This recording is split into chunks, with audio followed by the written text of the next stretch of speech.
সাম্প্রতিক গতকালকে সারজিৎ আলম জাতীয় নাগরিক কমিটির নেতা ওনার যে বক্তব্য, এই বক্তব্যে সারা দেশে তোলপাড় সৃষ্টি হয়েছে। এই বক্তব্যে এদেশের মানুষ মনে করে জমিদারি স্টাইলে একটি বক্তব্য। এদেশের রাজা উনি, আর এদেশের সবাই প্রজা।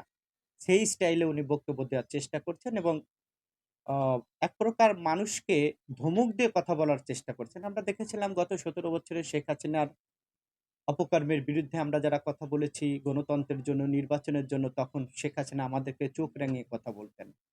সারজিৎ আলমের বক্তব্যে দেশের মানুষ গতকালকে হতভম্ব হয়েছে। মানুষ আ এখন সোশ্যাল মিডিয়াতে ইতিমধ্যে আমি বিভিন্ন কমেন্টে দেখছি সারজিৎ আলমকে বলছেন যে, "আপার বিচার না হওয়া পর্যন্ত আপনি সন্তান নেবেন না।"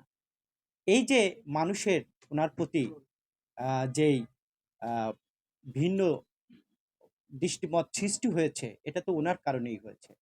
এদেশের মানুষ জাতীয় নির্বাচনের জন্য, গণতন্ত্রের জন্য রক্ত দিয়েছে, জীবন দিয়েছে, বাড়িহারা হয়েছে, পথহারা হয়েছে।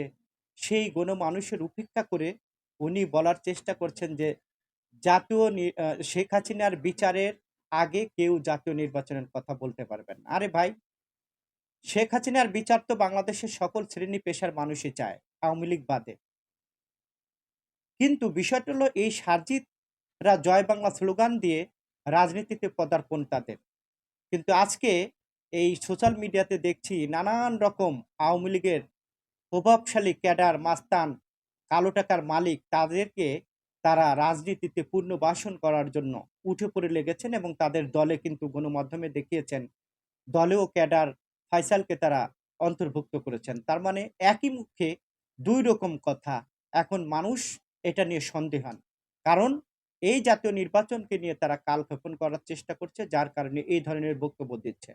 জাতির সামনে তারা বলছেন যে, আগে জাতীয় নির্বাচন না, আগে স্থানীয় নির্বাচন, আগে শেখ হাসিনার বিচার, তারপরে জাতীয় নির্বাচন।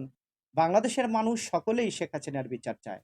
কিন্তু সাজিদ আলমকে প্রশ্ন করতে চায়, আপনি যখন মিডিয়াতে সুন্দর, সুন্দর কথা বলার চেষ্টা করছেন, মানুষের ফুল ঝরিনোর চেষ্টা করছেন, মানুষের আ উম অ ভালোবাসা পাওয়ার চেষ্টা করছেন। কিন্তু আবার দেখা যাচ্ছে এই আওয়ামী লীগকেই পুনর্বাসন করার জন্য আপনারা ব্যস্ত হয়েছেন। তাহলে বাংলাদেশের মানুষ আপনার কোন বক্তব্যটা ধরে নেবে?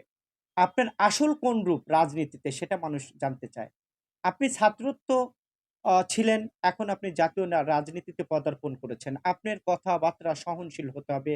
কথাবার্তা রাজনীতিবিদদের মতো হতে হবে। কথাবার্তা যদি রাজাদের মতো প্রজাদেরকে যেমন ধমকি দেওয়ার মতো কথা বলেন, তাহলে এই মানুষ, বাংলাদেশের মানুষ মেনে নেবে না।